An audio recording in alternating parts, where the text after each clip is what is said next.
भारत की रक्षा तकनीक के क्षेत्र में टाटा एडवांस्ड सिस्टम्स लिमिटेड ने एक नया और दिलचस्प कदम उठाया है। कंपनी ने अपने मीडियम एल्टीट्यूड लॉन्ग एंड्योरेंस यानी मेल श्रेणी के अनमैन्ड एरियल व्हीकल का एक स्केल्ड डाउन वर्जन प्रदर्शित किया है। ये यूएवी अभी शुरुआती डेवलपमेंट स्टेज में है, लेकिन इसका डिजाइन देखकर साफ लगता है कि इसे सिंप्लिसिटी, लो कॉस्ट मेंटेनेंस और फ्यूल एफिशिएंसी को ध्यान में रखकर तैयार किया गया है। इसमें एक नोज माउंटेड प्रोपेलर और सिर्फ 2 मेन लैंडिंग गियर्स दिए गए हैं, जो इसे एक हल्का और पोर्टेबल प्लेटफॉर्म बनाते हैं। इस यूएवी का डिजाइन काफी हद तक ट्रेनर एयरक्राफ्ट जैसे है। हल्की एयरफ्रेम और सिंपलीफाइड स्ट्रक्चर के कारण यह यूएवी दूर दराज के इलाकों में आसानी से डिप्लॉय किया जा सकता है, जो कि भारत जैसे देश में बेहद जरूरी है, जहां टेरेन काफी डाइवर्स और चैलेंजिंग है। टाटा एडवांस्ड सिस्टम्स पहले से ही एयरबस और लॉकहीड मार्टिन जैसी ग्लोबल कंपनियों के लिए कंपोनेंट्स बना चुकी है, इसलिए कंपोजिट मटेरियल्स और एरोडायनामिक्स डिजाइन का यूज इसमें एक्सपेक्टेड है। लेकिन सवाल उठता है, क्या ये यूएवी इंडियन आर्म्ड फोर्सेस की रिक्वायरमेंट्स को पूरा कर पाएगा?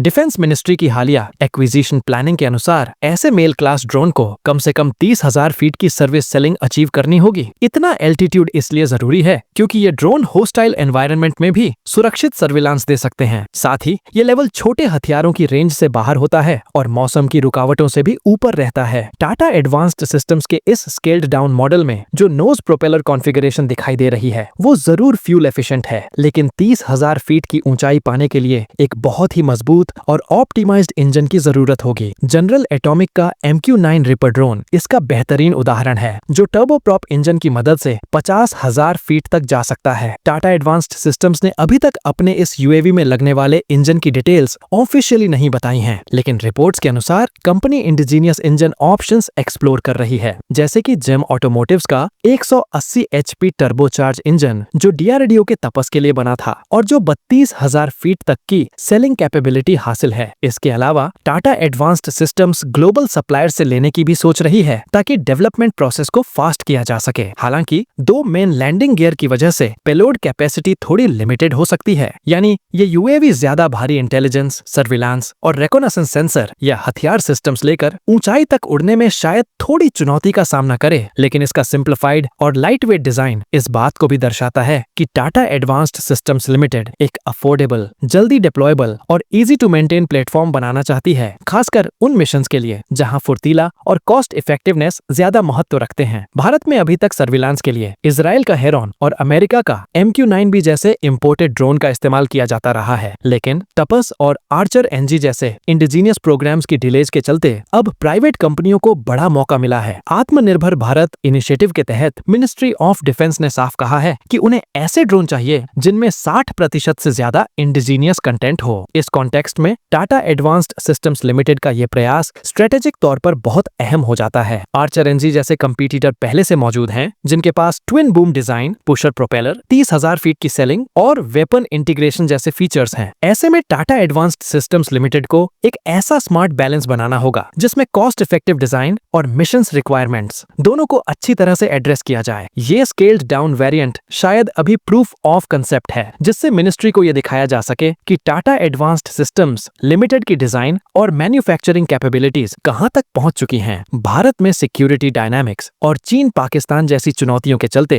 अब इंडिजीनियस यूएवीज की जरूरत पहले से कहीं ज्यादा है। टाटा एडवांस्ड सिस्टम्स लिमिटेड जैसे प्लेयर्स अगर अपने डिजाइन्स को ऑपरेशनल स्टैंडर्ड्स तक ले जाने में कामयाब होते हैं, तो ये आने वाले समय में भारत को इंपोर्ट डिपेंडेंसी कम करेगा।